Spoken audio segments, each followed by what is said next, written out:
नमो विष्णुपादाय कृष्णप्रेष्ठाय भूतले श्रीमते भक्तिवेदांत स्वामी इति नामिने। नमस्ते सारस्वतीदेवी गौरवाणी प्रचारिणे निर्विशेष शून्यवादी पाश्चात्यदेशतारिणे। जय श्री कृष्ण चैतन्य प्रभु नित्यानंद श्री अद्वैत गदाधर श्रीवासादि गौर भक्तवृंद। हरे कृष्णा कृष्णा कृष्णा हरे हरे, हरे राम राम राम हरे हरे। यं प्रव्रजन्तमनुपेतमपेतकृत्यं द्वैपायनो विरहकातरया जुहाव।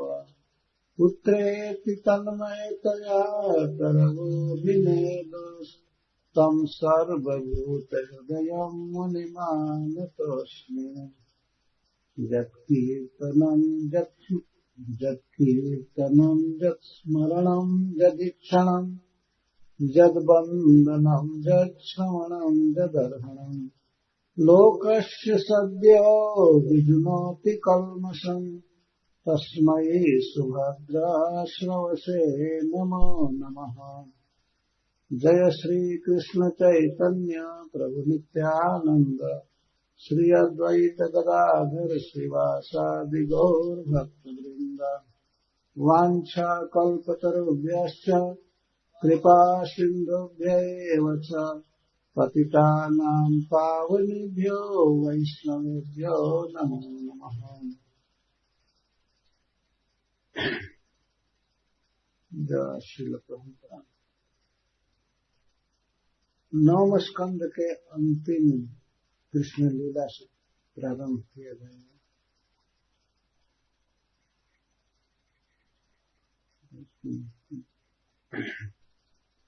सेकेंड पार्ट में नवम स्कंद अध्याय 24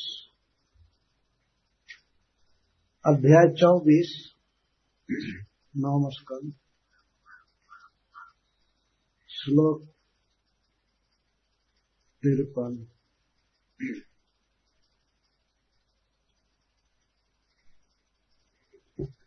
वसुदेवः तो देवक्याम् अष्टपुत्रान् अजीजनत्। आधे श्लोक है केवल 53। वसुदेवस्तु देवक्याम् अष्टपुत्रान् अजीजनत्। कीर्तिमन्तम् सुषेणम् च भद्रसेनमुदारभिः। ऋजुम् संवर्धनम् भद्रम् संकर्षणमहीश्वरम्।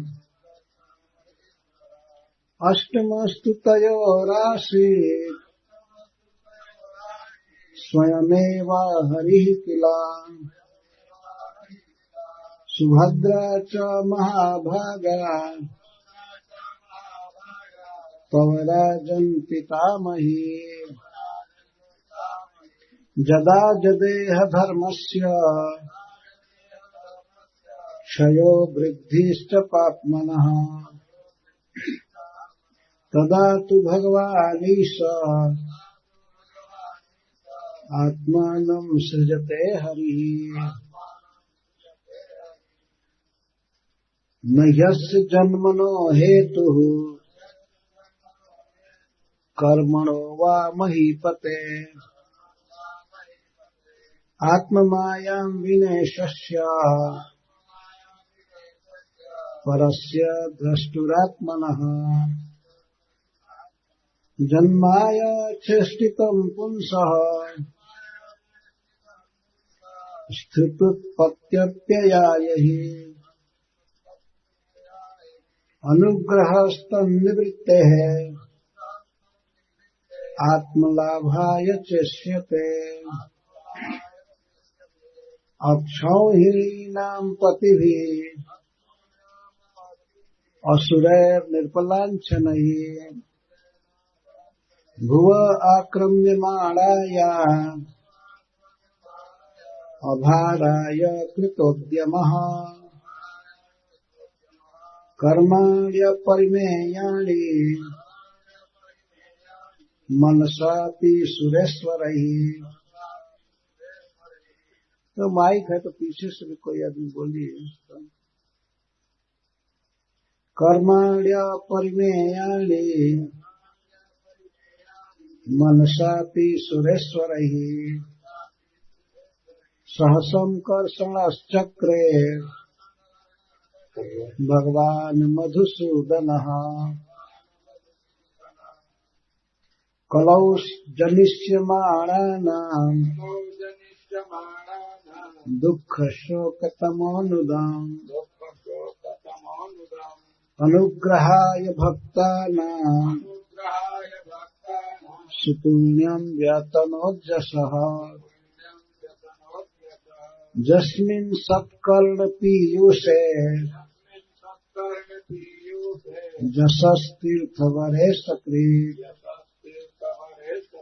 श्रोत्राञ्जलिरुपस्पृश्यात् धुनुते कर्मवासनाम् भोजविश्रन्धकमधु शूरसेन दशार्हकैः श्लाघनीये हितः शश्वत् कुरु सृञ्जय पाण्डुभिः स्निग्धस्मितेक्षितोदारैः वाक्यैर्विक्रमलीलया नृलोकं रमयामास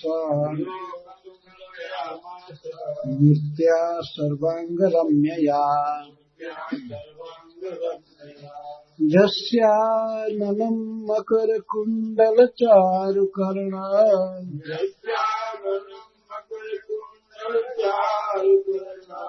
भ्राजत् कपोलसुभगं सविलासहासम्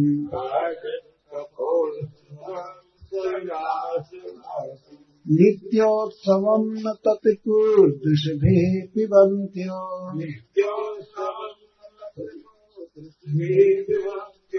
नार्यो नराश्च मुदिता कुपिता निमेश्च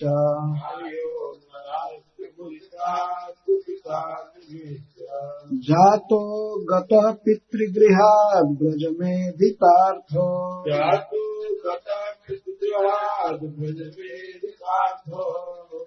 हत्वा रिपुन् सुतसतानि कृतोरुदारः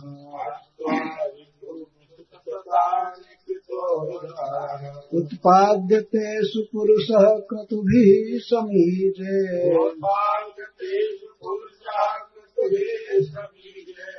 आत्मानमात्मनिगमं प्रथयन् जनेषु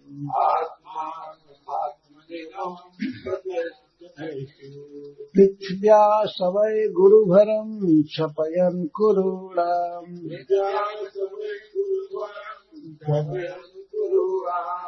अन्तः समुत्थकलिना जुधिभूपचम्वः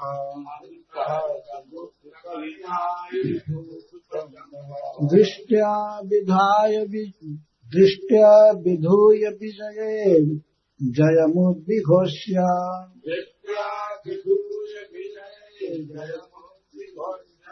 रुच्योद्गवाय च परं समगात् स्वधाम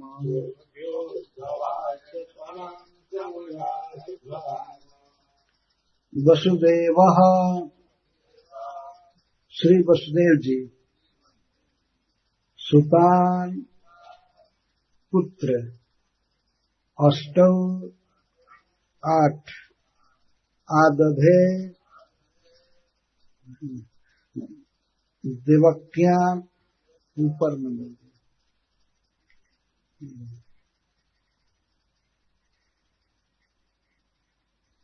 वसुदेवः वसुदेव जी तो तथा देवक्याम माता देवकी के गर्भ से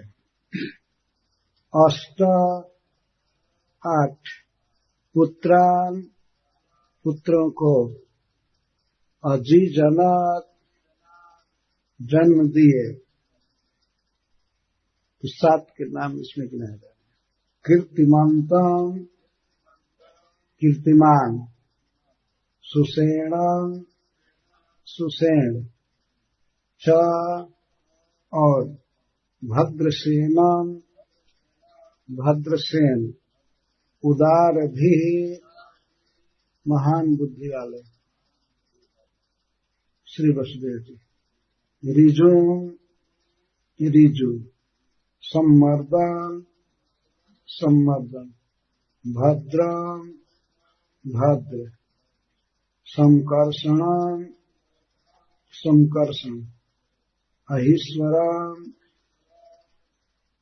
जो सर्पों में सर्वश्रेष्ठ भगवान शेष हैं। अष्टमः 8वां तो सर्वश्रेष्ठ। तयोः देवकी और वसुदेव के आसीत हुए स्वयं ही एवं हरि ही स्वयं भगवान। किला यह सुनिश्चित है। सुभद्रा च और सुभद्रा नाम की कन्या महाभागा अत्यंत भाग्यशालिनी तव तुम्हारी राजन हे महाराज परीक्षित पितामही पितामही।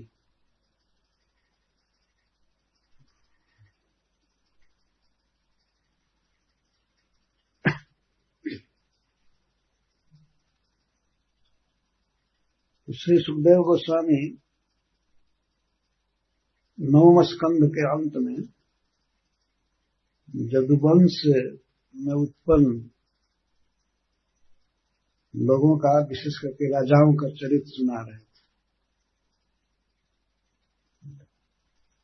सुनाते सुनाते सबके अंत में ये भगवान के बारे में बोल रहे हैं। वसुदेव जी के 8 पुत्र हुए। माता देवकी के गर्भ से। तो 7 का नाम याद कीजिए। याद रखना चाहिए, बाद में मैं पूछूंगा। पहला पुत्र का नाम था कीर्तिमान, जिसको कंस मारने के लिए बुलाया था लेकिन छोड़ दिया, बाद में मार दिया। कीर्तिमान, सुषेण और भद्रसेन 3 हुए। ऋजु, सम्मर्दन, भद्र और बलराम जी संकर्षण 7 हुए। कितना भी फालतू लोगों का नाम याद रखता है दुनिया में, जो भगवान के भाइयों का नाम याद करना है।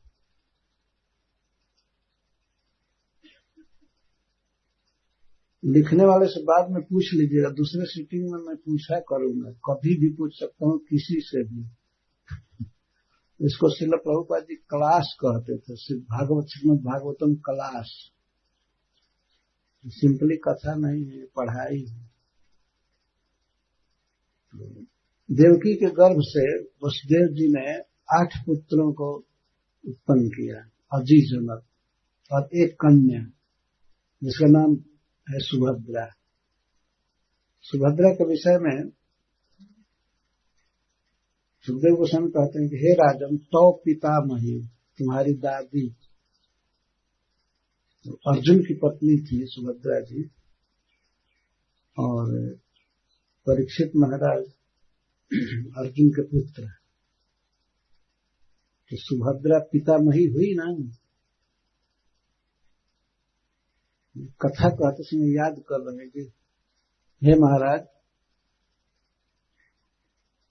वसुदेव जी ने 8 पुत्रों को जन्म दिया देवकी के गर्भ से, जिसमें 8 पुत्र और 1 कन्या।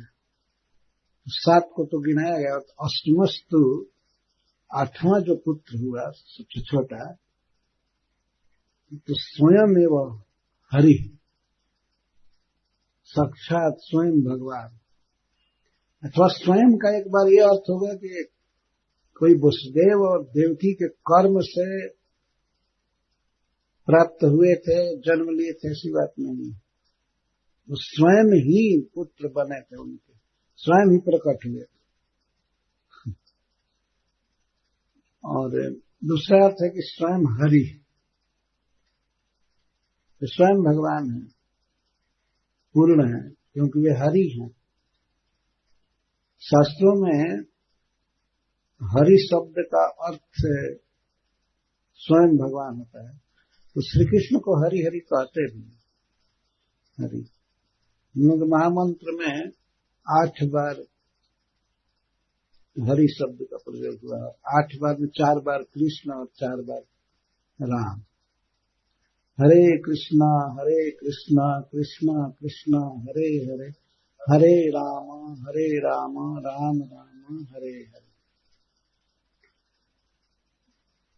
श्रील सुखदेव गोस्वामी महाराज परीक्षित की सभा में भगवान की कथा कह रहे हैं। तो बहुत महत्वपूर्ण समाज है, तो उसमें भी गिना है वसुदेव जी के 7 पुत्र ये हैं: कीर्तिमान, सुसेन, भद्रसेन, ऋजु, संवर्धन, भद्र और संकर्ष। और 8वें पुत्र हुए स्वयं भगवान। और एक कन्या हुई सुभद्रा, जो तुम्हारी पितामही है।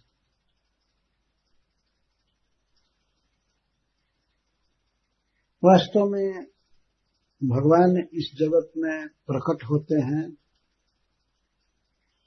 जैसे मनुष्यों का जन्म होता है अपने कर्म के अनुसार, उसके कई कारण होते हैं, कहां पर जन्म लेगा, कौन माता पिता बनेंगे, ये सब उसके कर्मों के अनुसार डिसाइड किया जाता है। कहां जन्म होगा, किस योनि में जन्म होगा, जीवों के लिए कारण। लेकिन भगवान का जन्म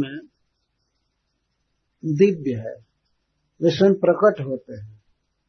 वास्तव में जन्म नहीं लेते, प्रकट होते हैं। जिस स्वरूप में रहते हैं उसी स्वरूप में। इधर जन्म का अर्थ होता है कि कोई दूसरा शरीर प्राप्त करता है। पहला शरीर छोड़ देना उसको मरण कहते हैं, मृत्यु कहते हैं। इस जगत का नियम है, शरीर छोड़ना होगा और दूसरा शरीर लेना होगा। लेकिन श्री भगवान शरीर ग्रहण या शरीर छोड़ने के इस नियम में नहीं। तो नख से सिख तक पूर्ण चिद्घन है, चिन्मय है, अतः उनमें शरीर और शरीरी का भेद नहीं है। हम लोगों में शरीर शरीरी का भेद है, आत्मा अलग है, शरीर अलग है। एक दिन आत्मा शरीर को छोड़कर चला जाता है और फिर दूसरा शरीर ग्रहण करता है। उसके कर्म के अनुसार सब सुपीरियर अथॉरिटीज को डिसाइड करते हैं, निर्णय करते हैं कौन शरीर मिलेगा, किस देश में कौन माता पिता मिलेंगे, ऐसा होगा शरीर। सब कुछ अपने कर्मों पर निर्भर है। लेकिन श्री भगवान का जन्म और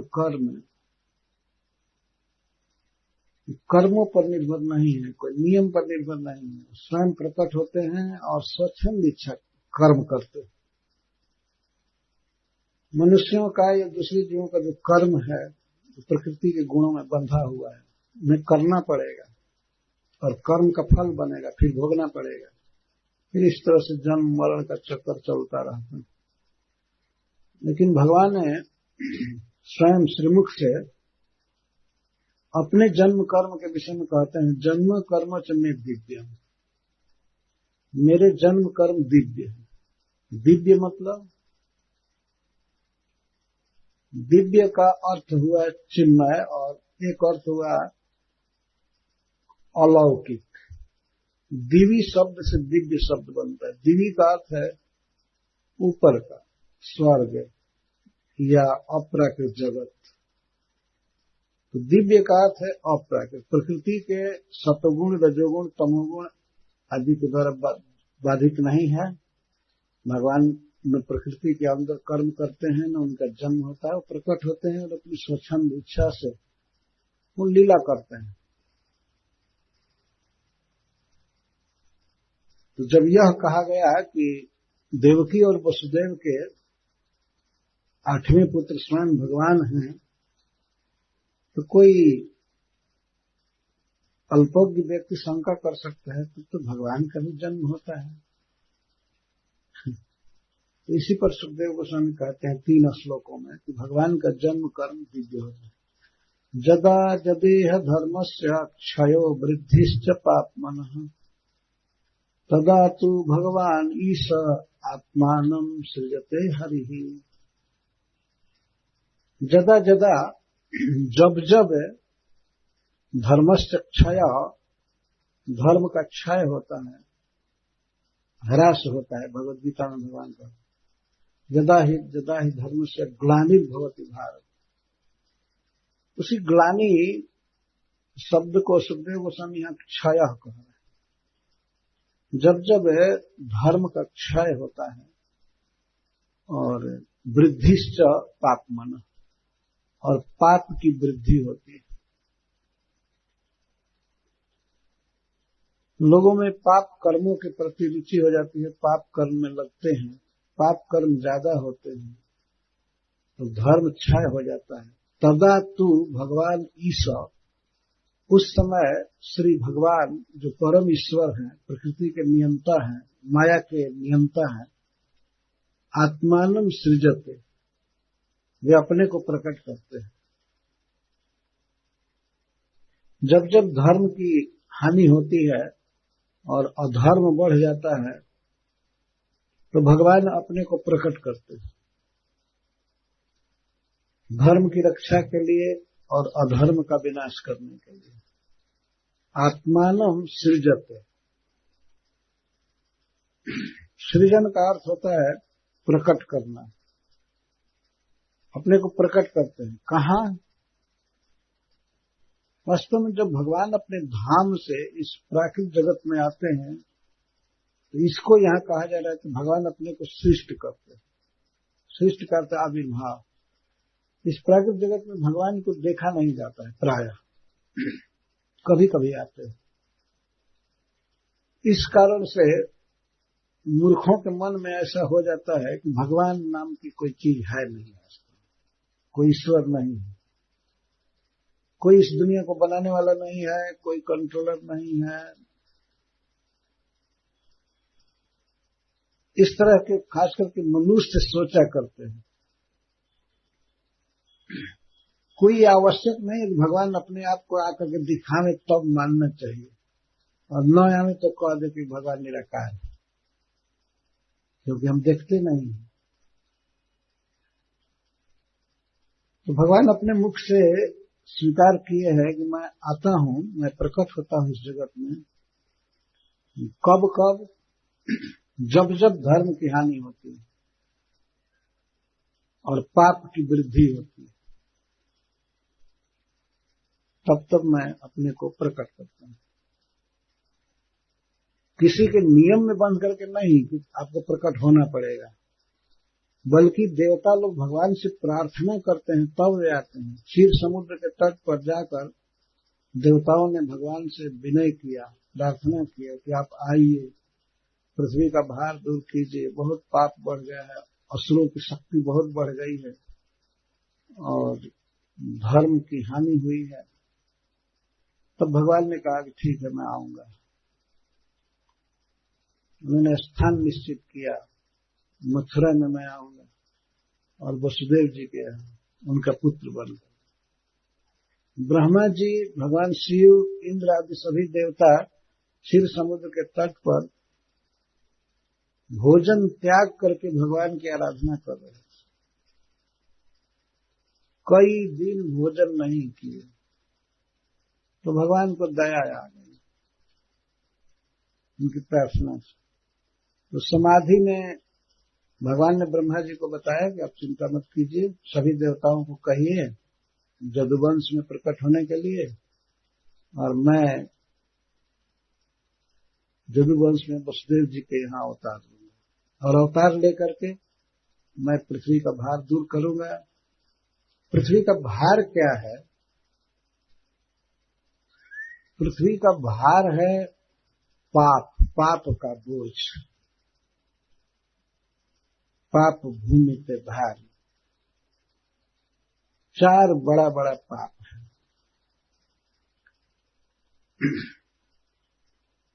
एक तो पाप है मांस खाना। इस समय भी देखा जाता है कि बहुत मांसाहारी बढ़ गया, और मांस खाने का मतलब दूसरे जीवों के शरीर को नष्ट करना है, दूसरे जीवों के शरीर को नष्ट करके और मांस प्राप्त करना और खाना। तो ये मांस भक्षण, श्रील प्रभुपाद जी कहते हैं, ये बहुत बड़ा पाप है। श्रीमद् भागवत में लिखा है, कलयुग को महाराज ने स्थान दिया था। इस हरे कृष्ण आंदोलन के द्वारा पूरे संसार में श्रील प्रभुपाद ने ये प्रचार किया, नो मीट ईटिंग, मांस नहीं खाना चाहिए। भगवान ने खाने के लिए और चीजें बनाई हैं, लेकिन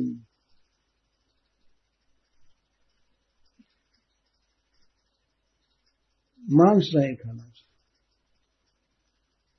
मांस का खाना, पकाना, बेचना जब बहुत ज्यादा हो जाता है तो इसको कहते हैं पाप की वृद्धि, जीवों की हत्या कर मांस खाना। तो मांस भक्षण अर्थात हिंसा, ये बहुत बड़ा पाप है। और दूसरा है मद्यपान, मदिरा पीना, शराब पीना। शराब पीने से व्यक्ति की बुद्धि नष्ट हो जाती है, उसके मन में बड़े दुर्विचार आते हैं, इस तरह मनुष्य जीवन को विफल कर देता है। तो यह एक पाप है। पीने के लिए पानी है, दूध है, शराब फालतू चीज है। अखंडानंद सरस्वती अपने लेक्चर में कहा करते थे, शराब सड़ा हुआ आब, आब माने पानी, सड़े हुए पानी को शराब कहते हैं। वास्तव में जो उसकी प्रक्रिया है वो सड़ा करके ही बनाया जाता है। शराब, सड़ा हुआ पानी। तो शराब पिए हुआ चाहे गटर का पानी, नली का पानी लेकर के पिए, दोनों एक ही चीज है। यह एक महापाप में स्थान रखता है शराब पीना। किसी को भगवान ने मनुष्य शरीर दिया है तो ऐसा उसके लिए भगवान ने नियम बनाया कि शरीर को क्या क्या चीज डाल करके चलाना चाहिए। ऐसा नहीं कुछ भी मुंह में डालो, झोंको और चलाओ, तो ऐसे अशुद्ध होती है बुद्धि, मन बिगड़ता है, शरीर भी बिगड़ जाता है, अनेक रोगों से आक्रांत हो जाता है, और बुद्धि भ्रष्ट होती है तो अलग बात है, और साथ ही धन भी नष्ट हो जाता है। तो शराब पीना, जुआ खेलना। जुआ में आदमी सोचता है कि थोड़े समय में दूसरे का धन हम कैसे हड़प लें, मिल जाए बिना कमाई के, उसको भी महापाप माना गया है। और अवैध स्त्री संग, पर पुरुष पर स्त्री का गमन। भगवान कृष्ण के अवतार से पूर्व ये पाप बहुत बढ़ गए थे। तो देवताओं ने भगवान से प्रार्थना किया तो भगवान प्रकट हुए, और प्रकट होकर के उन्होंने अनेक दुष्कृतियों का वध किया और कराया, और पृथ्वी पर धर्म की स्थापना किया। महाराज युधिष्ठिर को राजा बनाया, तो पूरा विश्व राम राज्य जैसा सुखी हो गया। इस तरह से भगवान अपनी शक्ति को प्रकट करते हैं समय समय पर। आत्मानम सृजते हरि, भक्तों का दुख हरने वाले परम मनोहर श्री कृष्ण अपने को प्रकट करते हैं। न यश जन्मनो हेतु कर्मणो व महीपते, हे महीपते, हे पृथ्वी पते, महाराज परीक्षित, भगवान के जन्म का और कर्म का अपनी इच्छा के अलावा, माया विनोद के अलावा और कोई कारण नहीं है। न यश जन्मनो हेतु कर्मणो व महीपते, आत्मायम विनेशस्य परस्य द्रष्टुरात्मा। भगवान की अपनी शक्ति है, शक्ति से भगवान खेल करने के लिए, विनोद करने के लिए इस जगत में प्रकट होते हैं। उनके जन्म और कर्म का अन्य कोई हेतु नहीं है। माया विनोद, विनोद का अर्थ है एंजॉयमेंट। अपनी माया शक्ति के साथ भगवान विनोद करते हैं, लीलाएं करते हैं। चाहे असुरवध की लीला करें या रास लीला करें, वास्तव में माया विनोद के अतिरिक्त, माया का अर्थ शक्ति, उसके साथ लीला के अलावा और कोई हेतु नहीं है जन्म या कर्म का।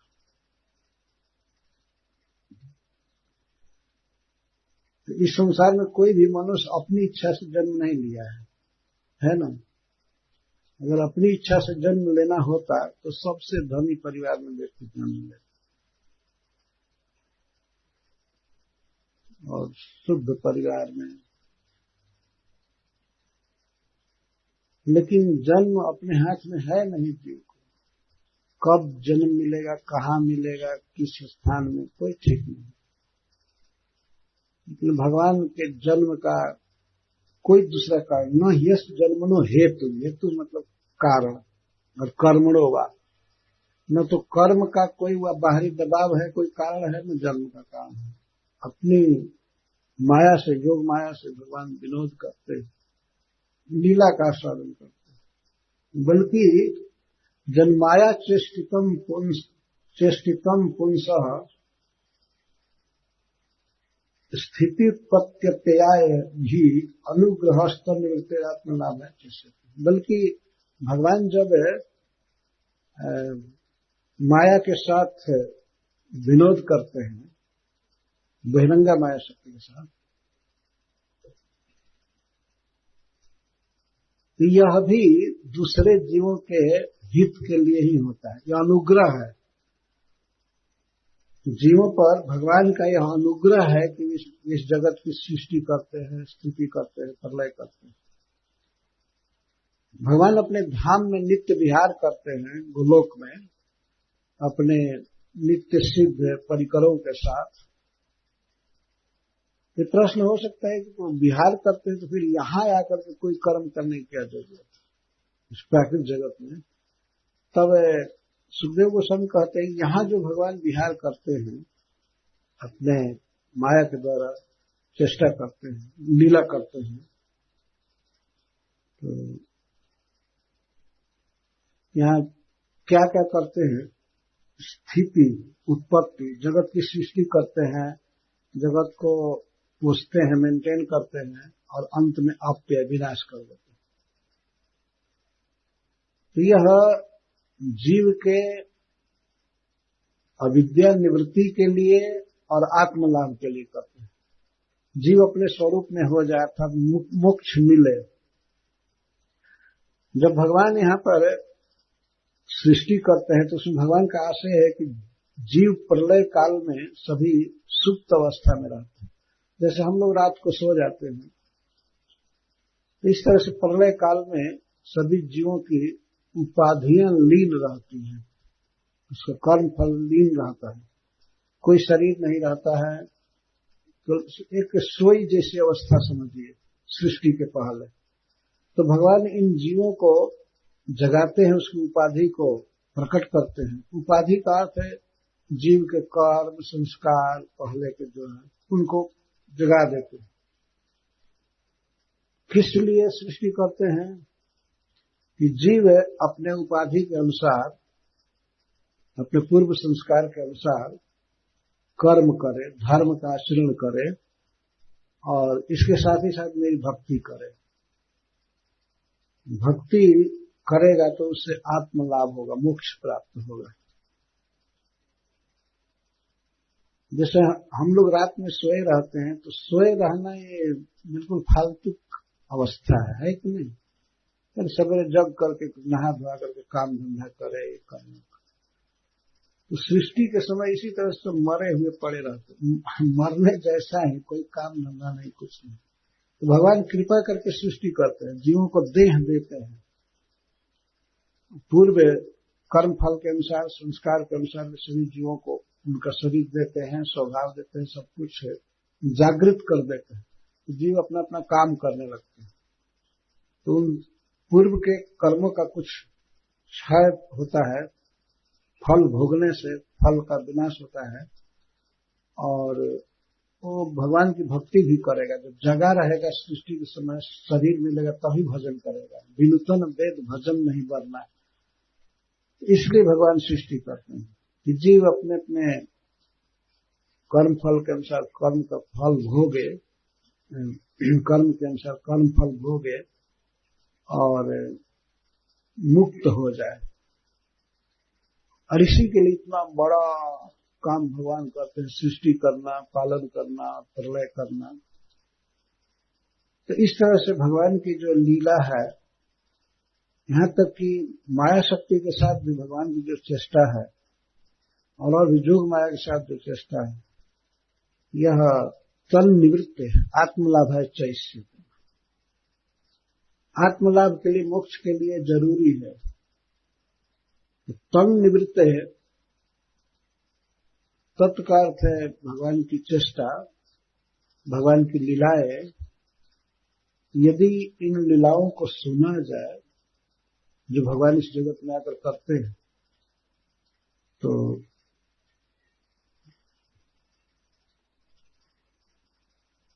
कर्म बंधन से मुक्ति मिल जाती है। यदि जीव भगवान की लीलाओं को सुने, बोले, गाए, तो कर्म बंधन से छूट जाता है। भगवान इसीलिए इस जगत में आकर के कर्म करते हैं। ये तो अपराकृत जगत में, गोलोक में क्या पता है कि भगवान क्या कर रहे हैं। यहां आते हैं तो कई जीव उनके विषय में बातचीत करते हैं, उनके विषय में सुनते हैं, फिर भगवान की लीलाओं को वेद व्यास देव जैसे महाविद्वान लिपिबद्ध करते हैं, लिखते हैं। तो भविष्य में भी अनेक सौभाग्यशाली जीव इसको सुना करते हैं, सुनते रहते हैं, गाते रहते हैं। तो भगवान की लीलाओं को सुन करके जीव माया से छूट जाता है। तो भगवान इसीलिए इस जगत में आते हैं कि उनकी वे विविध लीला करेंगे, जिससे जीव उनकी लीलाओं को सुन सकें और बोल सकें तथा मन में चिंतन कर सकें। यही मुख्य आशय है।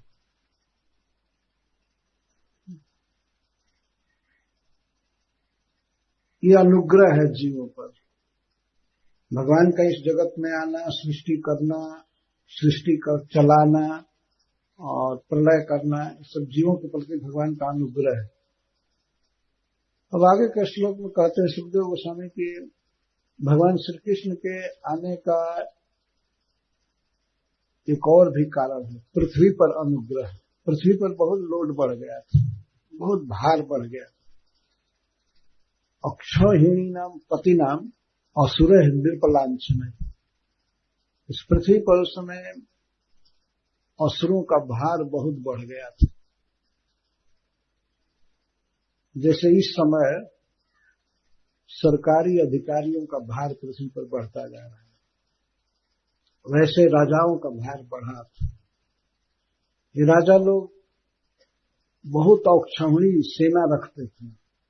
सेना बड़ी बड़ी रखना, अनेक संख्या में, अनेक बलवती सेना, और सेना लेकर के एक दूसरे से युद्ध करते थे, तो उसमें निरीह जनता मारी जाती थी। तो सेना जुटाना और युद्ध करना एक बहुत बड़ा फैशन हो गया था राजाओं का। भगवान ने अवतार लेकर के और औक्षणी पतियों का विनाश कराया। बहुत बड़ी बड़ी सेना के कमांडर आदि से बढ़ गए थे, महारथी। भगवान कृष्ण की लीला में आप शुरू से अंत तक देखिए तो अनेक युद्ध का वर्णन, अनेक युद्ध का। भगवान को विवाह करने में भी कई युद्ध लड़ना पड़ा। प्रथम विवाह हुआ रुक्मिणी जी के साथ, उसके लिए लड़ाई, सब जगह लड़ाई सभी विवाह में। 16,000 स्त्रियों के साथ विवाह हुआ तो उसमें भौमासुर का वध, क्या क्या, उसके लिए लड़ाई। रुक्मिणी के विवाह में युद्ध। केवल कालिंदी के विवाह में युद्ध नहीं। 6 दिन के भगवान थे प्रकट लीला में, उसी दिन पूतना का वध किया, 6 दिन के। और अपने इस पृथ्वी पर रहते समय वास्तव में साधुओं की रक्षा भगवान ने किया, सज्जनों की, उससे ज्यादा असुरों का विनाश किया। टाइमिंग देखा जाए भगवान का, कोई ऐसा दिन नहीं था जिस दिन किसी असुर का वध उन्होंने न किया। असुरों का वध करने से ही सज्जनों की रक्षा होती है।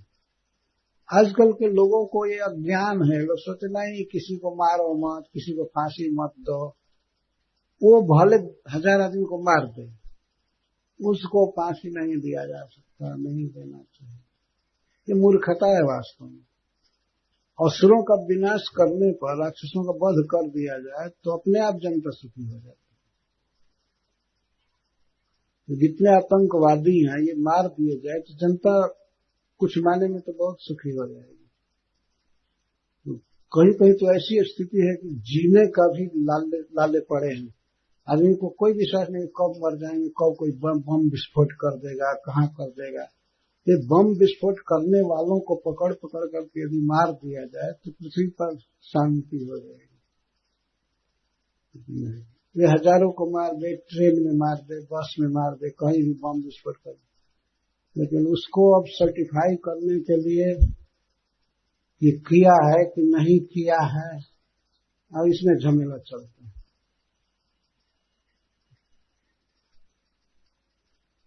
पता भी चल जाता है कि निश्चित किया है, तब एक कृपा पॉइंट, एक मर्सी पॉइंट चलता है, उसको क्षमा कर दो, माफ कर दो। भगवान श्री कृष्ण ऐसे एक आदमी को भी माफ नहीं किया, इसीलिए धर्म की स्थापना हो पाई। लास्ट युद्ध था भगवान के लिए, कुरुक्षेत्र का युद्ध। तो अपने संबंधियों में युद्ध हो रहा था, लेकिन एक पक्ष पूरा अधर्म पर था, दुर्योधन का, कौरवों का। तो भगवान इस कारण से स्वयं युद्ध नहीं कर सकते थे, तो उन्होंने अर्जुन और भीमसेन में शक्ति देकर के उनका विनाश करा दिया। आपस में कलह हुआ भारतीय सिंहासन के लिए, और दोनों पक्ष की सेना मारी गई पूरी तरह से। तो भगवान ने पृथ्वी का भार दूर किया। पृथ्वी का भार दूर करने के लिए कृत उद्यम, भगवान बहुत उद्यम किए, बहुत कार्य किए। पृथ्वी उस समय राजाओं से जो असुर नृप लांछन, वास्तव में वे राजा लोग सब असुर थे, लेकिन नाम था राजा। नृप लांछन, लांछन माने उपाधि, नाम क्या था? राजा, ये राजा, लेकिन थे असुर, सुखदेव गोस्वामी कहते हैं। इसलिए भगवान श्री कृष्ण ने सबसे अधिक राजाओं का वध कराया, सबसे अधिक। इसीलिए तत्काल शांति हो जाती। ये साधारण लोगों को मार करके क्या होगा? जो असुर लीडर हैं उनको पहले मारना चाहिए। असुरों में जो प्रधान होते हैं, जो राक्षस जैसे, तो उनका वध होने से शांति हो जाती है। इसलिए भगवान श्री कृष्ण ने राजाओं का, दुष्ट राजाओं का वध कराया। स्वयं ही जब केवल 11 वर्ष के थे, 10.5 वर्ष के, वे कंस का वध कर दिया अपने हाथ से। कई मूर्ख लोग कहा करते हैं श्री कृष्ण अच्छा काम नहीं किया, अपने मामा का वध कर दिया। इस पर तो तरस खाते हैं कि मामा का क्यों वध किया, और मामा भांजों का क्यों वध कर रहा था, इस पर कोई विचार नहीं। अपनी बहन देवकी के 7 पुत्रों को मार दिया था, और कितने को मारने की योजना बनाया और पूतना को भेजा। इस जिला में जितने बच्चे हैं सबको मार। उस समय एक राजा था जरासंध, वो कंस का ससुर था। तो जब कंस का वध हो गया तो वही प्रचार किया सारी दुनिया में कि कंस, अरे कृष्ण बिल्कुल नालायक भगिना है, अपने मामा का वध कर दिया। तो कंस उसका दामाद था, इसलिए कृष्ण से युद्ध करने के लिए जरासंध मथुरा पर 18 बार आक्रमण किया, और प्रत्येक बार 23 अक्षौहिणी सेना लेकर। तो भगवान ने 18 वर्ष रह करके मथुरा में जरासंध के साथ युद्ध किया। तो जरासंध का पराभव हुआ, अंत में हार गया। नहीं, अंत में तो श्री कृष्ण हारने का नाटक किए, लेकिन जब युधिष्ठिर महाराज राजसूय यज्ञ कर रहे थे तो उस समय भगवान कृष्ण भीमसेन और अर्जुन के साथ जाकर के राजगृह और जरासंध का वध करा दिया। उसके पहले कितने लाखों लाख क्षत्रिय मारे गए, 23 अक्षौहिणी 18 बार। महाभारत में केवल 18 अक्षौहिणी सेना थी, और जरासंध एक बार के युद्ध में 23 अक्षौहिणी सेना लेकर आता। अब आते थे मथुरा और कृष्ण बलराम लड़ते थे उनके साथ, और सारे सैनिक मारे जाते थे। जब गत्वा न निवात, मथुरा से लौटते नहीं थे, बस वहीं पर रह जाते।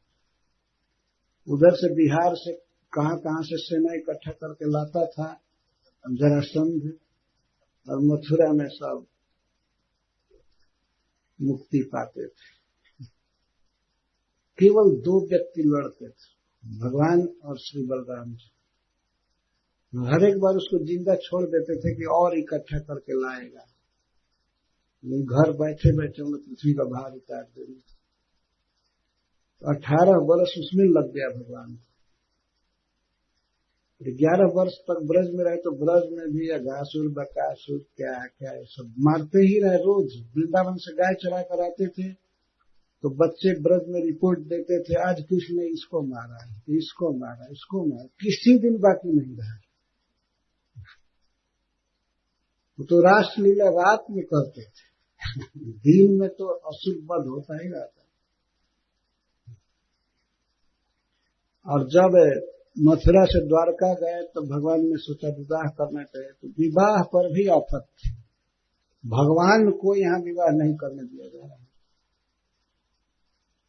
तो फिर युद्ध ही करते करते भगवान 129 वर्ष बिता दिए इस पृथ्वी पर।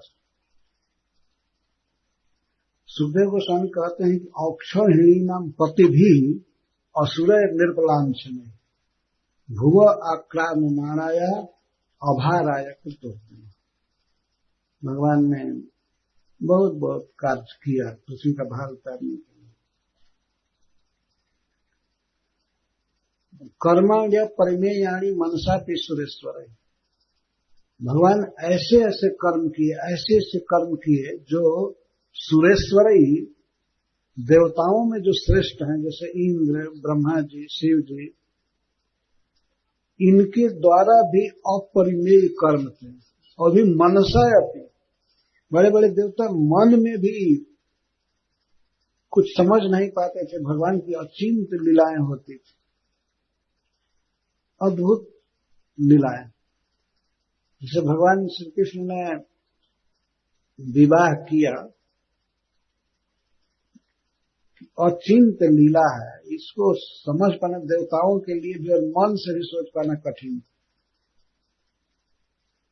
एक समय में, एक मुहूर्त में, और 16,000 भवनों में अलग अलग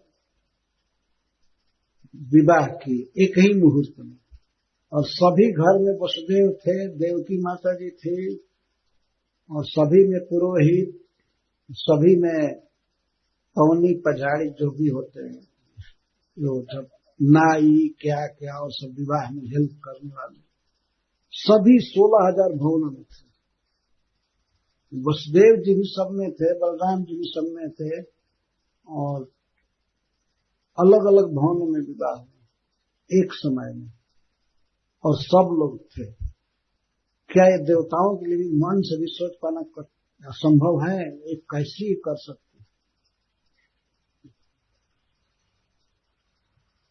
अद्भुत कार्य करते थे। वृंदावन में 2 बार आग लगी थी, दावानल जंगल की आग, कई किलोमीटर में, उसको अपने मुख में पी गए। भयानक दावाग्नि को भगवान अपने मुख में पी गए। इस तरह की उनकी अचिंत लीलाएं हुआ करती थी।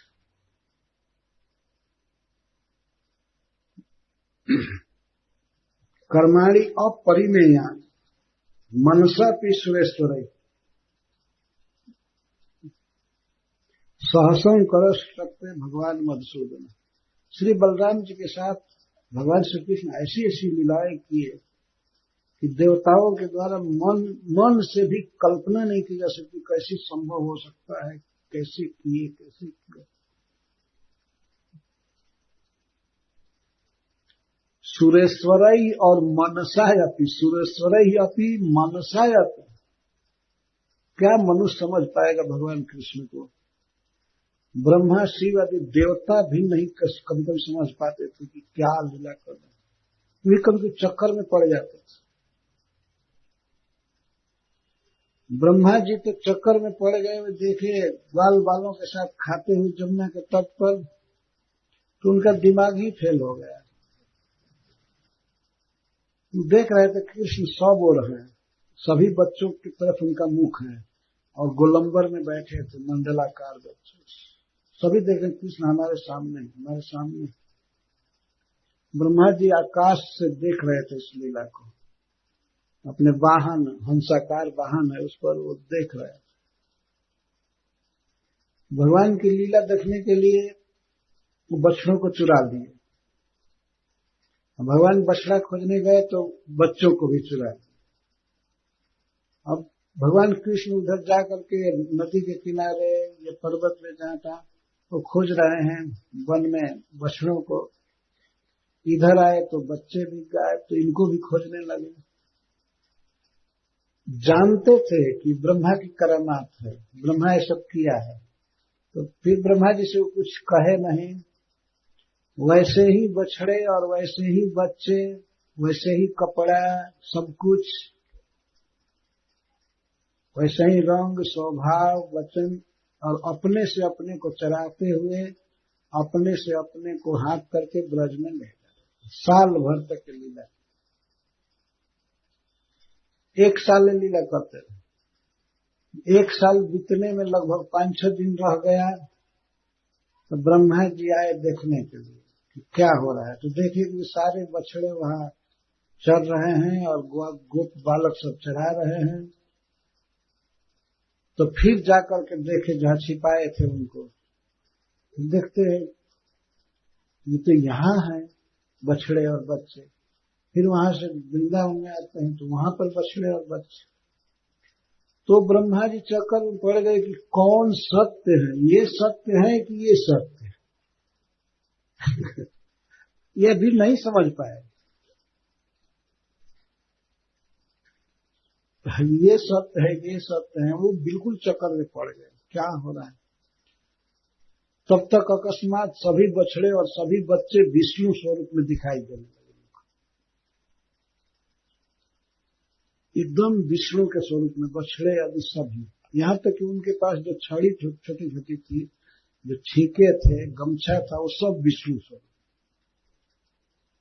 चतुर्भुज रूप में। और ये भी देखे कि सब सिद्धियां उनको विनय कर रही हैं, देवता लोग सभी प्रणाम कर रहे हैं, ऋषि लोग स्तुति कर रहे हैं। अब तो उनका होश उड़ गया कि हमने ये क्या किया वो क्या।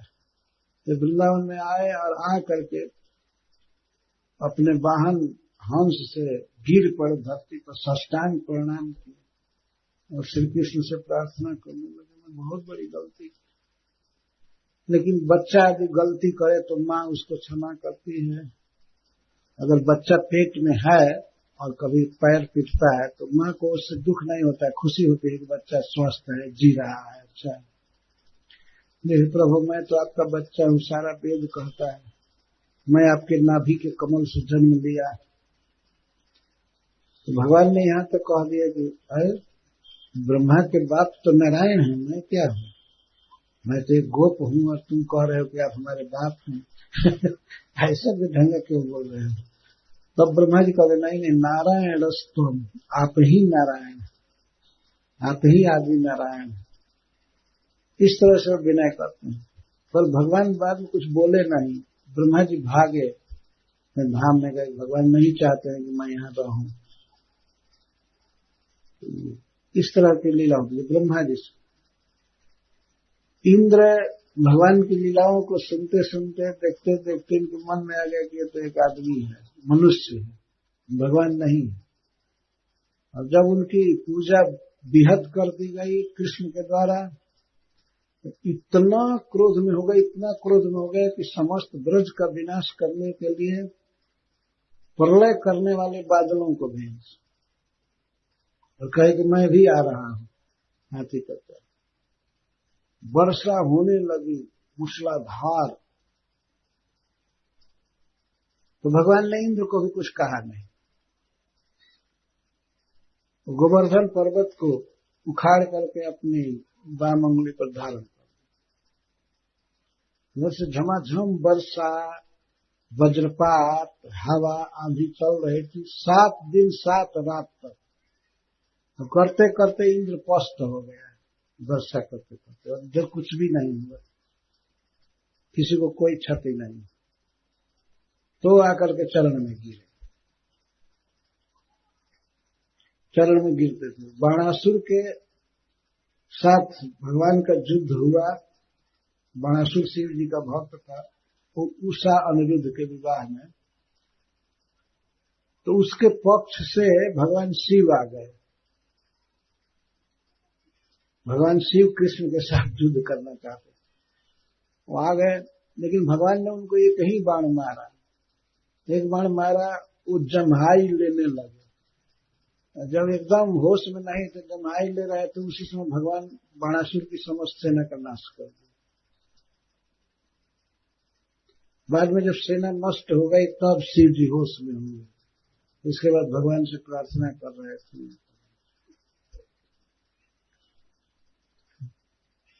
ये सुरेश्वरों की हालत, जब ये भी चक्कर में पड़ जाते हैं, भगवान कृष्ण की अद्भुत लीलाओं को देख करके सोचते हैं कि कोई मनुष्य है,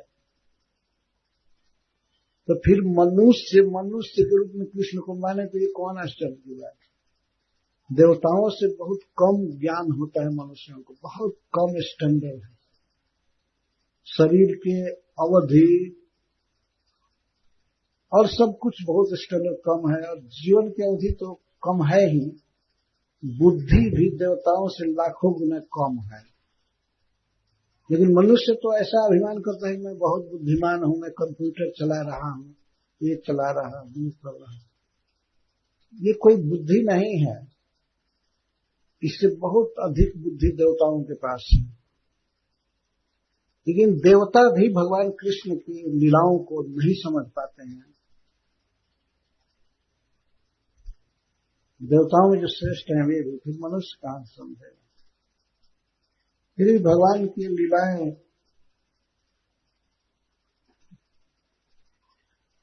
अद्भुत हैं। इस पर प्रश्न हो सकता है कि असुरों का विनाश करना है या पृथ्वी पर धर्म की स्थापना करनी है, तो भगवान श्री कृष्ण तो संकल्प मात्र से ही कर सकते हैं, संकल्प मात्र से कर सकते हैं, तो उनको अवतार लेने की क्या जरूरत है।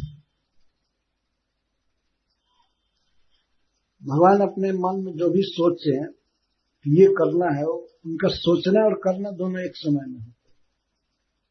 ऐसा नहीं कि पहले प्लान बनाएंगे, नेटवर्क फिट करेंगे, ऐसे इसके बाद काम होगा, है ना। कोई पुल बनाना होता है, ब्रिज बनाना होता है, घर बनाना होता है, तो पहले आर्किटेक्ट आते हैं, नक्शा बनाने वाले, ये करने वाले।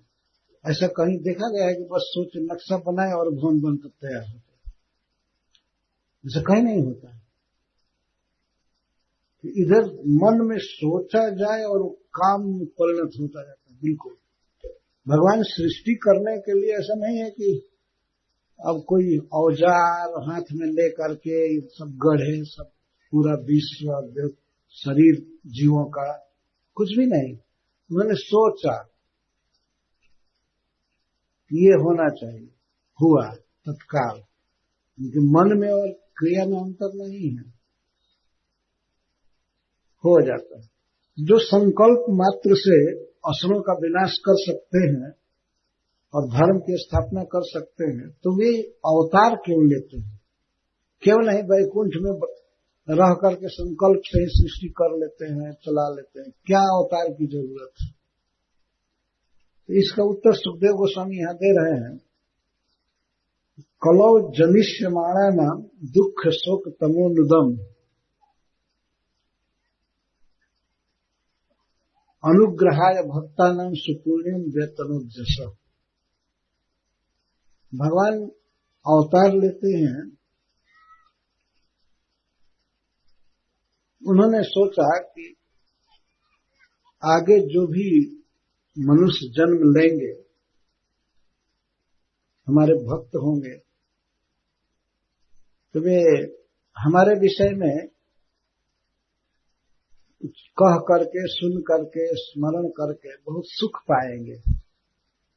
तो उनको सुख देने के लिए, परम पावन जस का विस्तार करने के लिए भगवान अवतार लिए।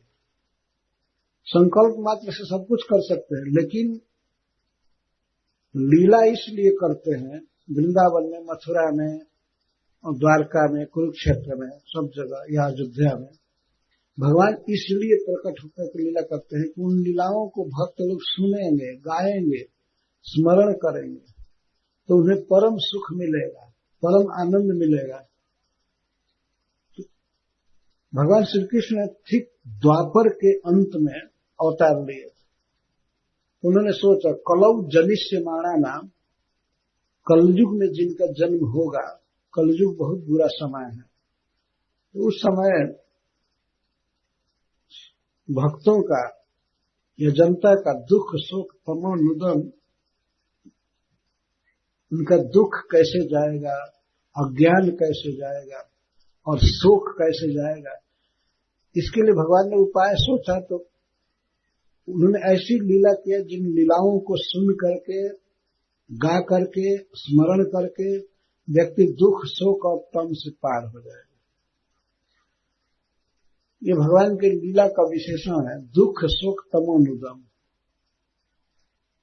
दुख है, कहते हैं, जो वर्तमान काल में किसी भी प्रकार का कष्ट है, त्रिताप, 3 प्रकार का दुख, भौतिक, आधिभौतिक, अधिदैविक, आध्यात्मिक ताप, 3 प्रकार के दुख हैं।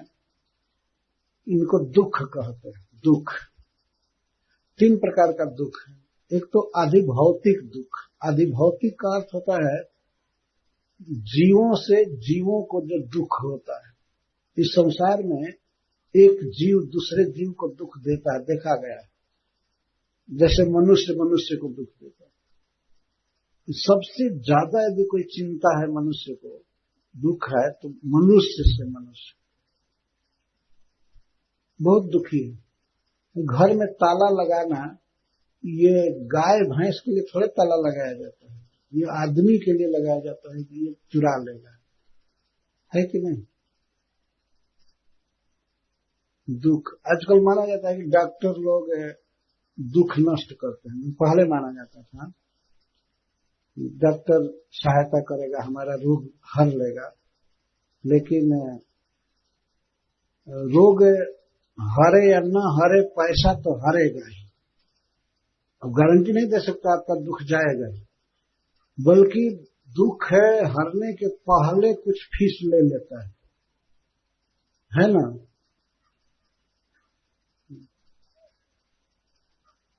एक श्लोक में कहा गया है, एक भक्त प्रार्थना करता है, वैदराज नमस्तुभ्यम जमराज सहोदर। हे वैदराज, हे डॉक्टर राज, आप जमराज जी के सहोदर हैं, आपको प्रणाम करते हैं। जमराज जी एक देवता है ना, लेकिन जमराज जी तो एक ही काम करते हैं,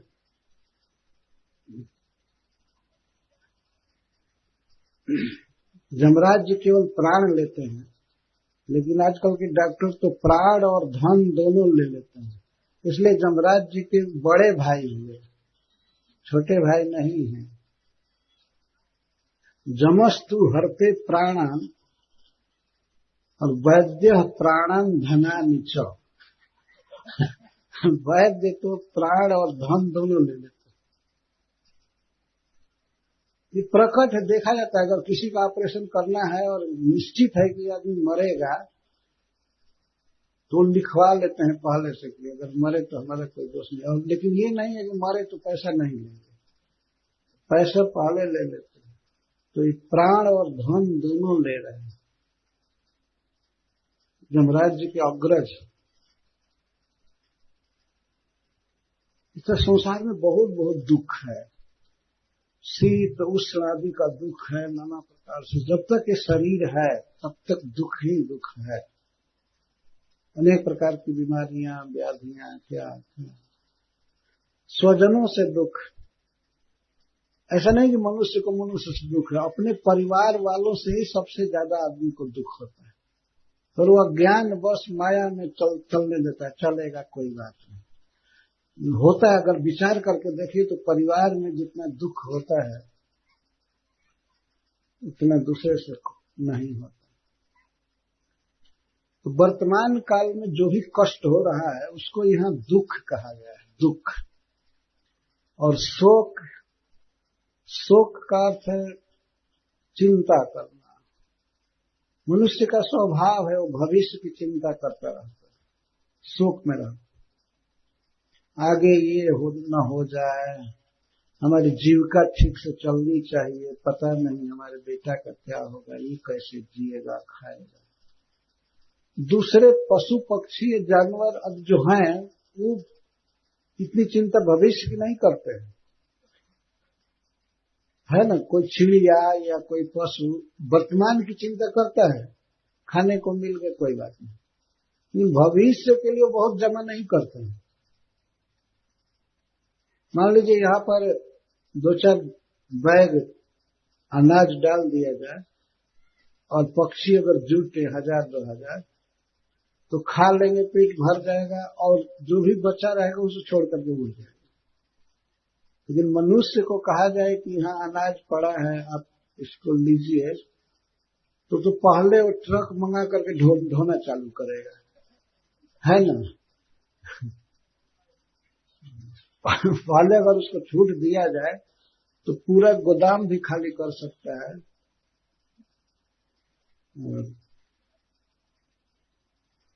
तो भारत का जो खाद्य अधिनियम और विभाग, उसको क्या कहते हैं, फूड कॉर्पोरेशन,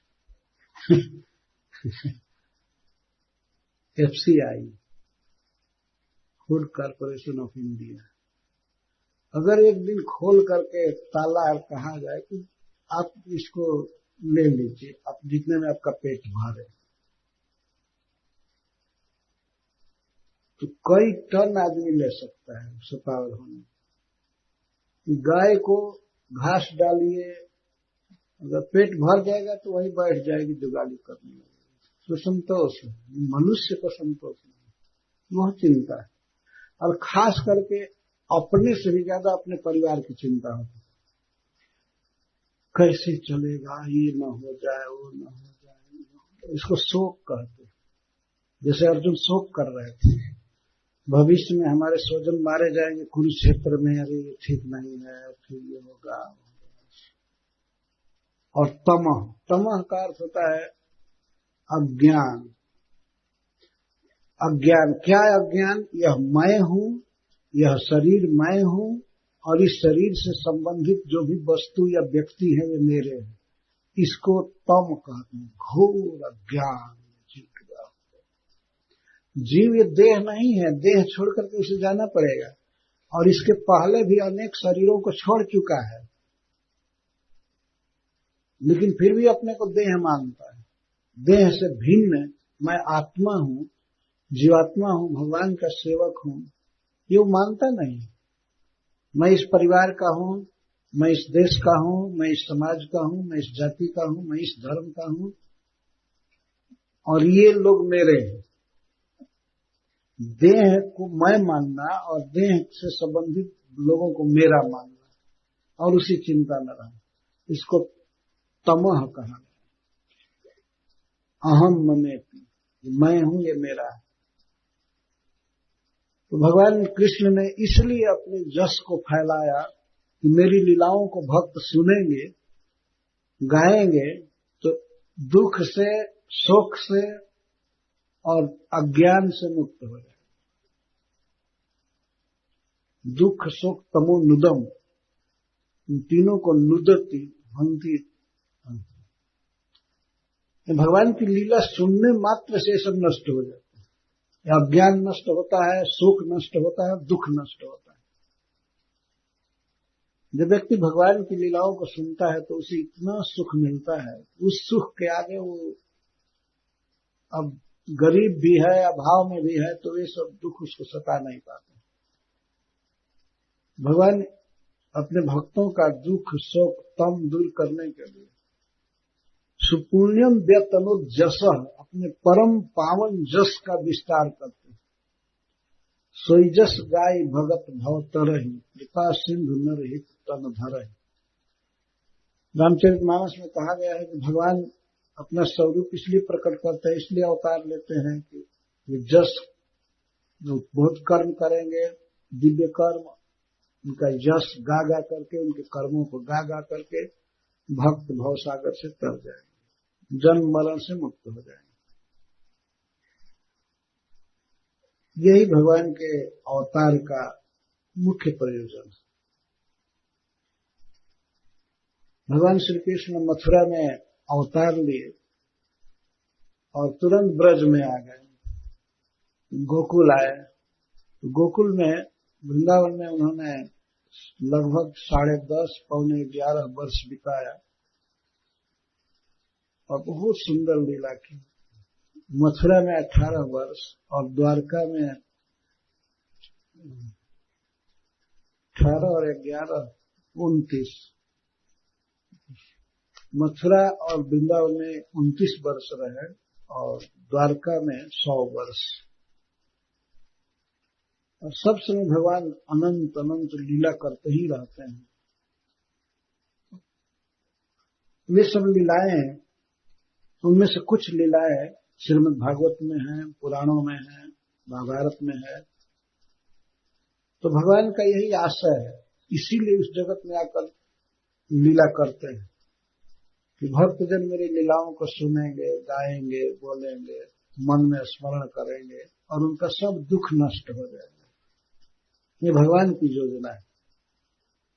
पर इस जगत में मूर्खों की योजना क्या है कि हम दूसरे तरह से सुखी होंगे। भगवान आए कि हमारी लीलाओं को गा करके, सुन करके, सोच करके सुखी होंगे। पर यहाँ के मूर्ख मनुष्यों को पता ही नहीं है, वो दूसरे उपायों से सुखी होना चाहते हैं। एक तरफ भगवान का प्लान है और एक तरफ इन लोगों का प्लान है, हम ऐसे सुखी होंगे। सुखी क्या होंगे? दुख बढ़ता ही जा रहा है। सुख पाना है तो भगवान श्री कृष्ण की लीलाओं को सुनना चाहिए, बोलना चाहिए, गाना चाहिए। इसी के लिए भगवान लीला की। जस्मिन् सत्कर्ण पीयूषे जशस्तीर्थ वरे सकृत श्रोत्रांजलिरुपस्पृश्य धुनते कर्म वासना।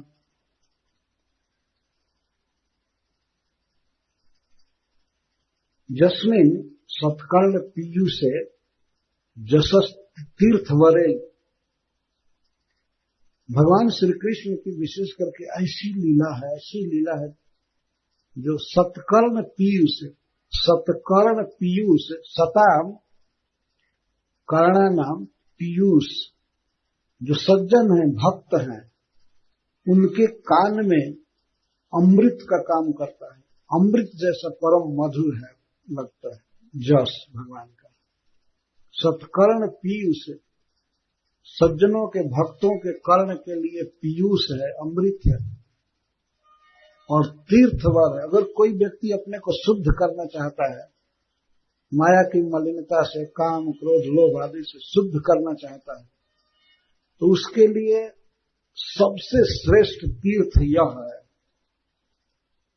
पाप को दूर करने में जैसे गंगा जी परम समर्थ हैं, परंतु गंगा जी से भी कई गुना अधिक भगवान की इस जस नदी में शक्ति है। गंगा में स्नान करने के बाद भी जल्दी पाप नहीं जाता है, कुछ काल तक ज्यादा सेवन करते हैं तब पापों का पूरा नाश होता है।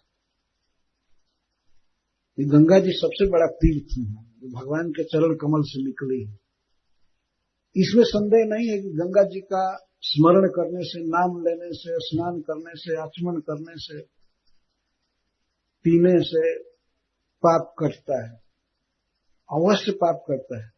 परंतु गंगा जी सब जगह नहीं जा सकती है, वो एक क्षेत्र में बहती है।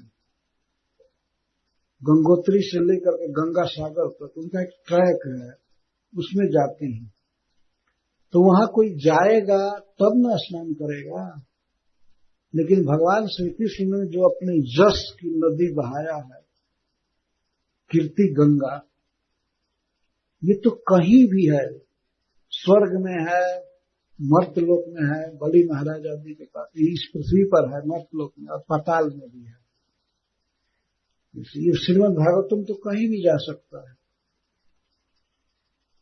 ये ग्रंथ कहीं भी जा सकता है, कोई व्यक्ति पढ़ सकता है। और विशेष करके श्रील प्रभुपाद ने इसका अंग्रेजी में ट्रांसलेशन किया है। इसमें तो सारी दुनिया में लगभग संसार के 75 भाषाओं में ग्रंथ फैल चुका है, भगवद गीता सब जगह जा सकता है। इसीलिए यह तीर्थ वरह है, तीर्थ श्रेष्ठ।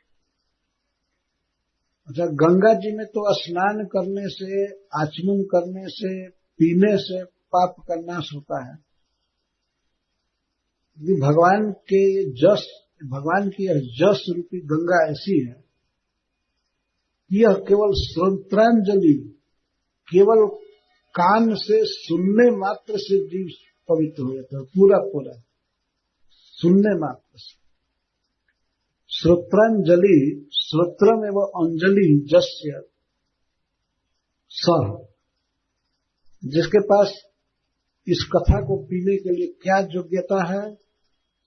केवल एक योग्यता, और कोई क्वालिफिकेशन नहीं चाहिए भगवान की कथा सुनने को। चाहे वो कोई भी हो, चाहे वो भारत का हो, चाहे अमेरिका का हो या रसिया का, कहीं का हो, केवल कान चाहिए। श्रुत अंजलि, कान रूपी अंजलि में भर भर करके जो पीते हैं अर्थात सुनते हैं, और कोई योग्यता नहीं बताई गई कि कथा सुनने वाले को ये अर्जन करना होगा, ये क्वालिफिकेशन लेना होगा, ये लेना होगा। और कामों में क्वालिफिकेशन चाहिए, किसी भी काम में चाहिए।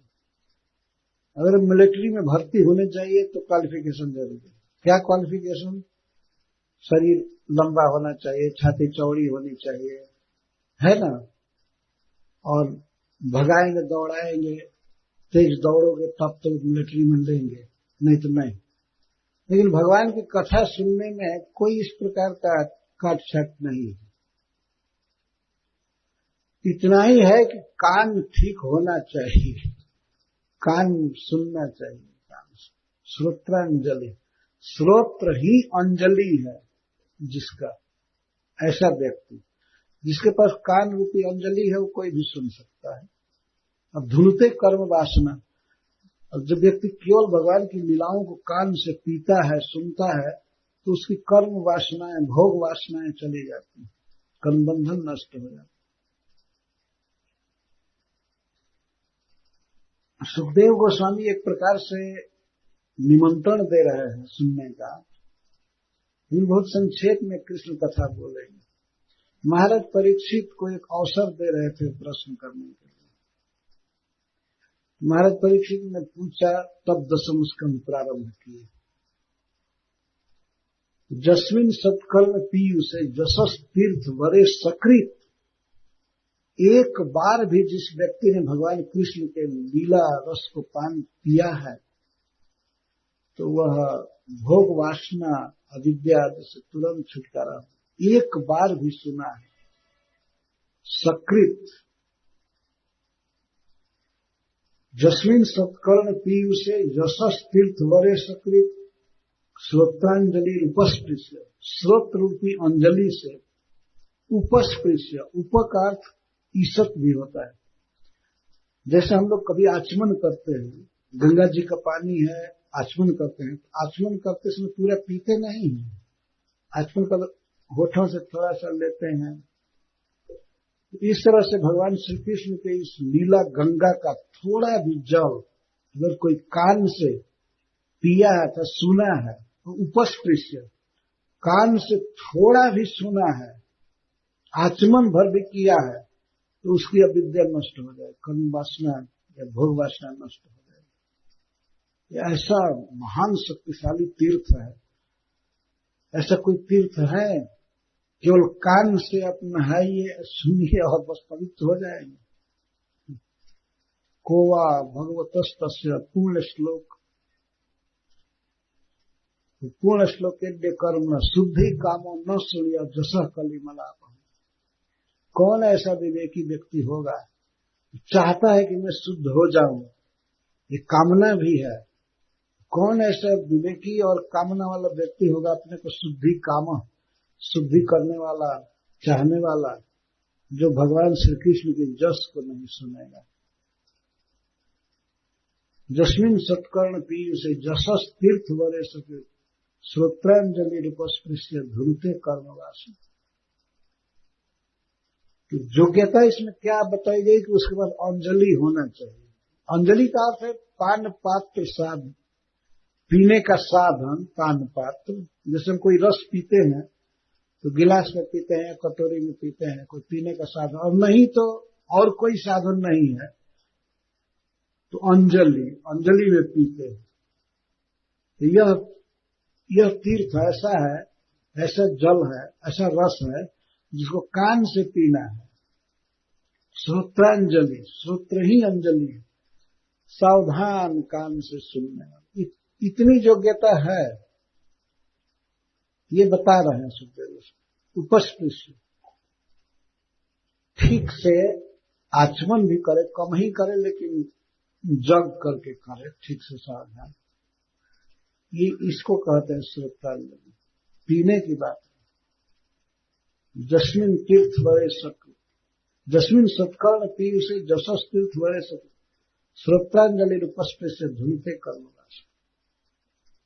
इतनी सुखद, इतनी अमृतमय यह कथा है, भगवान का यश है, इसको पीने पर व्यक्ति की शुद्धि हो जाती है, उसका मन कहीं जा ही नहीं सकता है, श्री कृष्ण के सौंदर्य से आकृष्ट हो जाता है,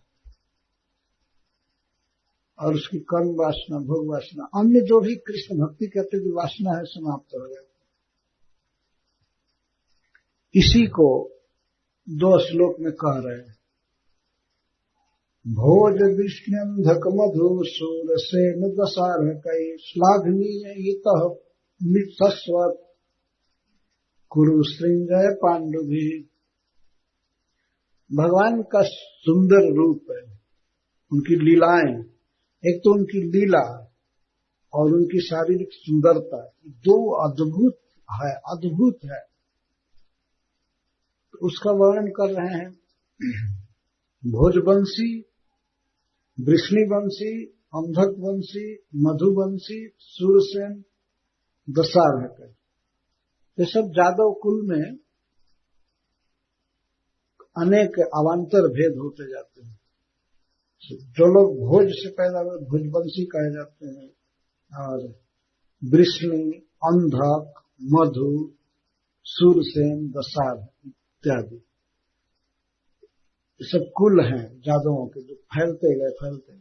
तो भगवान श्री कृष्ण जब ब्रज में अवतार लिए मथुरा में, इसके बाद कंस का वध करके भगवान ने सभी जादवों को, जो कंस के भय से भाग गए थे देश छोड़कर, सबको बुलाया, सबको उन्होंने बसाया ब्रजमंडल में और मथुरा मंडल में, सबको बसाया द्वारका में, और उनको बहुत बढ़ाया। उनके पुत्र पौत्र आदि से बहुत हुए, धान सुख सब दिया। तो वे हमेशा श्री कृष्ण के सुंदरता की श्री कृष्ण की लीला की प्रशंसा किया करते थे, हमेशा सश्वत सब समय।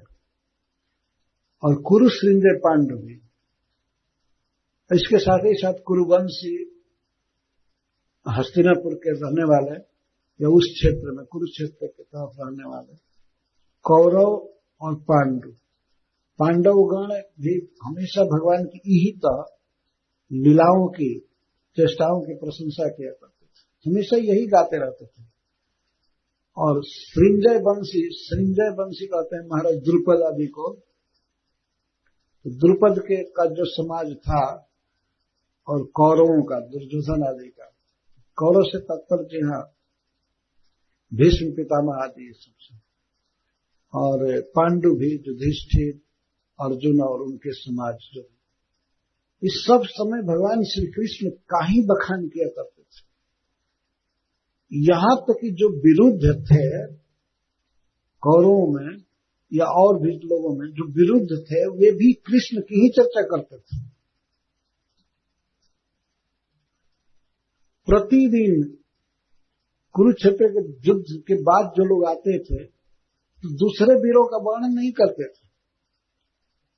रथ पर से आते ही अपने कैंप में आते समय, खाते समय या बैठते समय हमेशा यही कहा करते थे, कृष्ण कमाल कर दिया रथ हाँकने में, अद्भुत रथ चला रहा है, अद्भुत रथ हाँक रहा है। कैसी सुंदर उसकी चेष्टाएं हैं, उसकी लीला, उसका स्वरूप है, इतना सुंदर। यही कहते कहते 11-12 बज जाता है। आजकल के मूर्खों का टीवी देखते देखते सब दिन बीत रहा है ना। तो टीवी देखते देखते रात बीत रही है, दिन बीत रहा है, और इसके बाद मरे जैसे सो गए। भगवान के विषय में कोई जप नहीं, कोई चर्चा नहीं, कुछ नहीं। लेकिन परम भाग्य था भोजवंशियों का या वृष्णिवंशी, मतलब जादवों का, और पांडव, कौरव, महाराज द्रुपद का समाज, धृष्टद्युम्न वगैरह, सब समय सारी दुनिया में उस समय कृष्ण की ही चर्चा होती थी। उनकी लीलाएं बिल्कुल निष्कलंक, परम शुद्ध थी, शाश्वत। सुखदेव गोस्वामी कहते हैं सब समय भगवान श्री कृष्ण की लीला नित्य नवीन रहती है। ऐसा नहीं होता था कि बातचीत कर ली तो कहे ना, तो पुराना हो गया है, ये फेंको, अब ये अखबार अब देखने लायक नहीं, अब रद्दी कागज के भाव में फेंक दिए। ये संसार की चर्चा तो विरस होती है। आज कुछ न्यूज कहते हैं, समाचार पत्र पढ़े, इसके बाद फेंक दिए। भगवत गीता और श्रीमद् भागवत नित्य नवीन है, इसको हजारों हजार वर्षों से लोग पढ़ रहे हैं, और बिल्कुल ताजी की ताजी। ये भगवान की लीला है। तो जिस समय वे प्रकट थे और लोग उनको देखते थे, उनकी क्रियाएं देखते थे, लीला देखते थे, उनका स्वरूप देखते थे, उनके चित्त पर कितना आकर्षण होता होगा, कितना चित्त भगवान में लगता होगा। अभी कोई मान लीजिए कोई दिल्ली में है और सुने कि मथुरा में कृष्ण है, ये लीला कर रहे हैं, वो लीला कर रहे हैं, या हस्तिनापुर में है, या महाराज द्रुपद के नगर में है, या द्वारका में है, इधर उधर, सुने कि भगवान इस पृथ्वी पर प्रकट हैं, इतने सुंदर, उनकी सुंदरता, उनकी लीला माधुरी, उनकी वेणु माधुरी, स्वरूप माधुरी, इन सब का वर्णन लोग करते होंगे तो कितना उसमें रस होता होगा। इसलिए सुखदेव गोस्वामी कहते हैं जितने भी कृष्ण से संबंधित लोग थे जानते थे, ये शाश्वत केवल कृष्ण के ही बारे में बात करते रहते थे।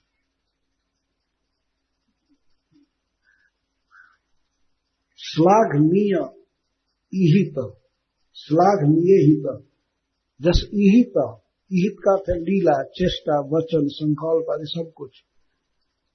शाश्वत श्लाघनीय, सब समय प्रशंसा का ही विषय होता है। प्रशंसा का यहाँ अर्थ जस्ट प्रेज नहीं हुआ, प्रशंसा का अर्थ है आकर्षण। सब समय श्री कृष्ण की ही बात किया करते थे, सब समय।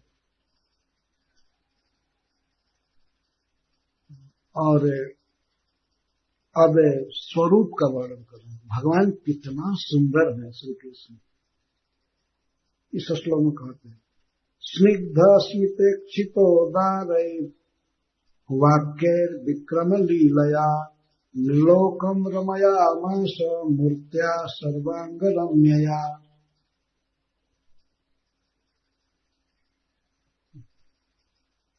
भगवान श्री कृष्ण के सौंदर्य का वर्णन किया है। स्निग्ध स्मित, अनुराग भरी मुस्कान उनके मुख पर हमेशा छाई रहती, हमेशा हंसते रहते। स्मित, स्मित का अर्थ होता है मुस्कुराना। स्मित संस्कृत शब्द है, इसका अर्थ है ऐसी मुस्कान जो चेहरे पर प्रकट हो लेकिन दांत न दिखाई दे, इसको स्मित कहते हैं, इसको मुस्कान कहते हैं। और हंसना उसको कहते, जब आदमी ऐसे हंसे कि उसका दांत दिखाई दे तो उसको हंसना कहते। तो श्री कृष्ण को हमेशा देखा जाता था मुस्कुराते, हमेशा। और कोई बाहरी सुखद बात सुन करके नहीं मुस्कुराए। मनुष्य की तो ऐसी दशा है कि शायद ही कभी कभी मुस्कुराता है ना, शायद ही कभी कभी, बल्कि कहीं कहीं लिखना पड़ता है सदा मुस्कुराइए। और जो फोटो लेते हैं स्टूडियो में या कहीं पर, तो फोटोग्राफर कहता है मुस्कुराइए, कहना पड़ता है। तो उस समय व्यक्ति और गंभीर हो जाता है। मुस्कुराए क्या, कहने से थोड़ी मुस्कुराहट आएगी। भीतर में अगर सुख है, हृदय सुखी है, तो अपने आप मुस्कान आएगी चेहरे पर। भगवान श्री कृष्ण तो आनंद घन है, आनंद परिपूर्ण है, आनंदमय है, तो सदा मुस्कुराते रहते हैं। अच्छा, स्निग्ध मुस्कुराहट है। स्निग्ध का अर्थ है स्निग्ध, स्नेह कहते हैं घी को या तेल को।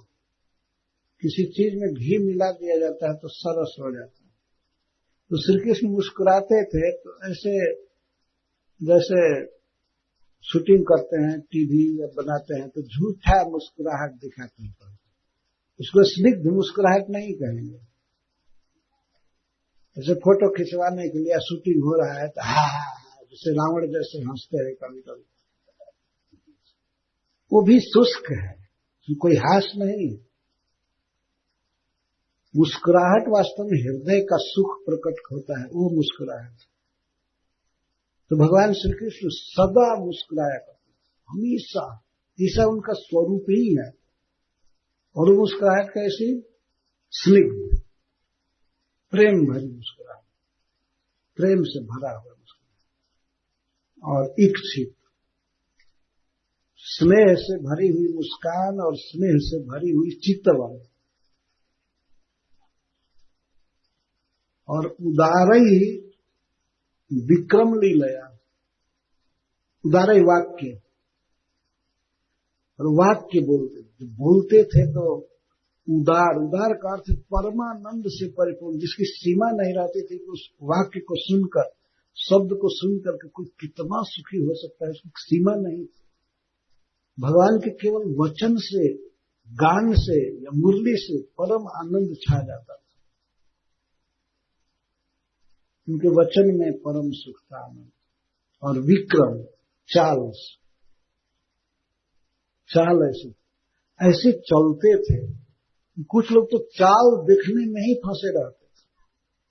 यह चाल का अर्थ है नृत्य।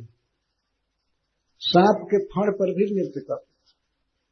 गिरिराज गोवर्धन को लिए दिए लगता था कि नाचेंगे तो लोग रुकते थे मत नाची। गोवर्धन लिए हुए और बांसुरी बजाते हुए एक हाथ से और नाचने का सोचते थे। तो कभी उनको कहा जाता था नहीं, दूसरे ग्वाल बाल लाठी लगाते थे, कहीं गिर न जाए। उसमें उनकी अद्भुत चाल है, अद्भुत पराक्रम और लीला जो स्वाभाविक देखना, बोलना और भी जो शरीर के अंग का संचालन होता है उसको लीला कहते हैं। निर्लोकम रमयामास, अपनी इन सब विशेषताओं से, विशेष करके अपने सौंदर्य से श्री विग्रह के दर्शन द्वारा समस्त जीव समुदाय को या मनुष्य समुदाय को रमयामास, रमा दिए, आनंद में पड़ जाते भगवान को देख करके और भगवान की लीला देख करके, सुन करके आनंदित।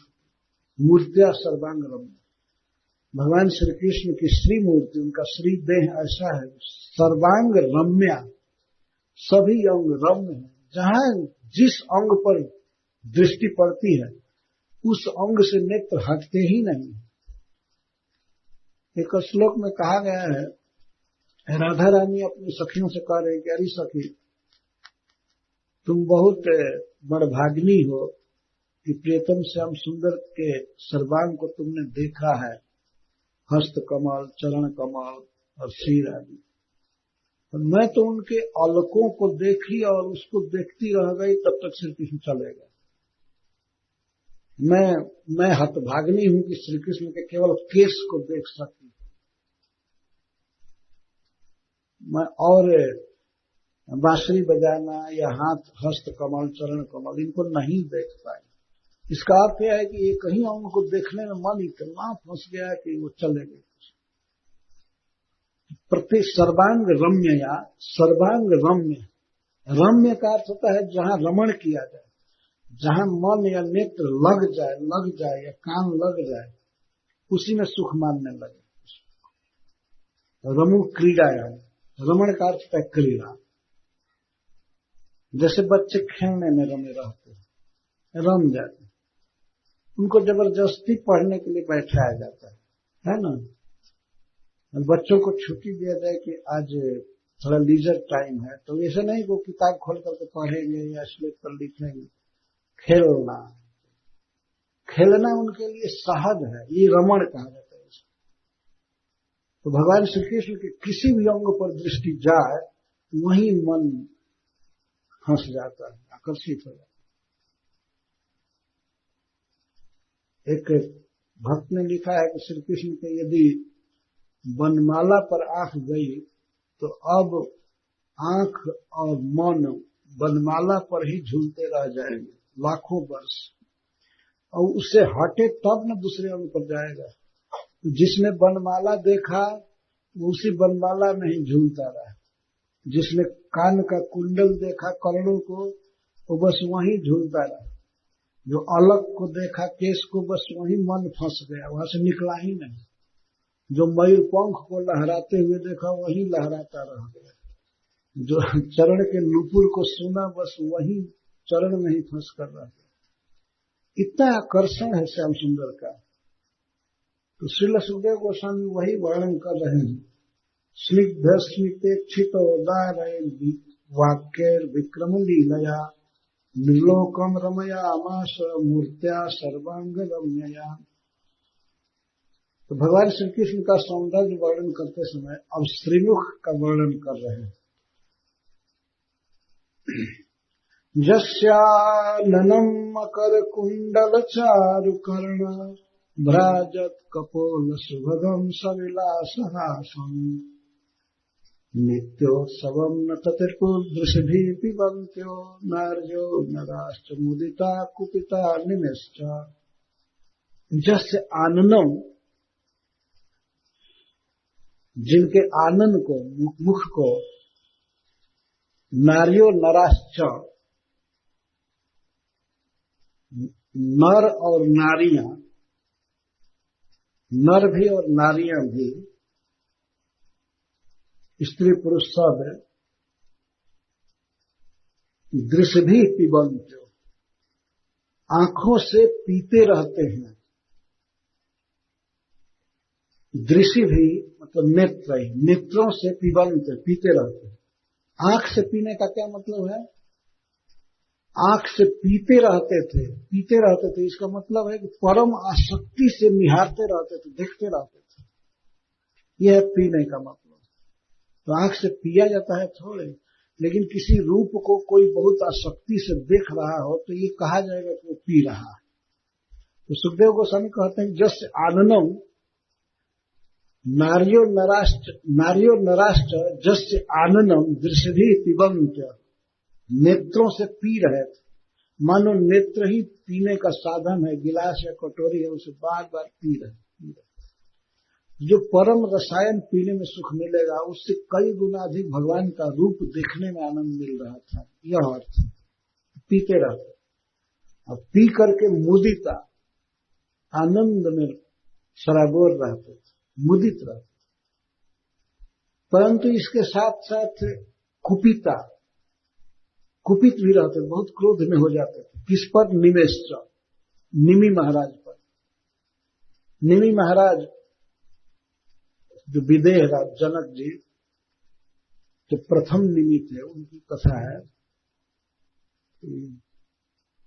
वे सभी प्राणियों के पलकों पर निवास करते हैं और वही पलक को गिराते हैं और उठाते हैं। जब वशिष्ठ जी ने इनको शाप दिया था, उनके पुरोहित ने, तुम मर जाओ, एक बार शाप दिए, तो निमि महाराज ने उनको शाप दिया कि तुम भी मर जाओ। गुरु और शिष्य दोनों को शाप दिए, वो भी मर गए, शरीर छोड़ दिए वशिष्ठ जी, और ये भी मर गए, गिरे थे। तो वशिष्ठ जी तो पहले ब्रह्मा जी के पुत्र है, लेकिन बाद में उन्होंने जन्म लिया उर्वशी के गर्भ से।